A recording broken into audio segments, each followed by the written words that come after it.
Hello. আরে না না, আমি তো যাবোই রাত্রেবেলা, আমার কোনো অসুবিধা নেই।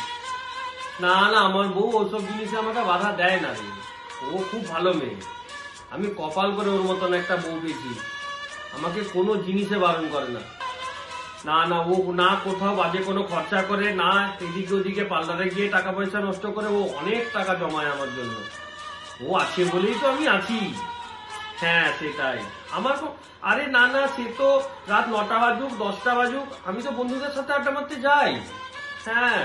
আরে না, সেটা অন্য লোকের বউরা বলে, আমার বউ বলে। হ্যাঁ তারপর মানে তারপর তারপর আর কি। এই তো মাত্র 3টে কথা, তাও ঠিক মতো বলতে পারছো না। লাস্ট 3 দিন ধরে তোমাকে এগুলো মুখস্থ করে যাচ্ছি। আমার বউ আমাকে খুব ভালোবাসে, আমার বউ খুব ভালো রান্না করে, আর আমার বউ আমাকে খুব ভালো রেখেছে। এগুলো একটুখানি ভালো করে বলতে পারছো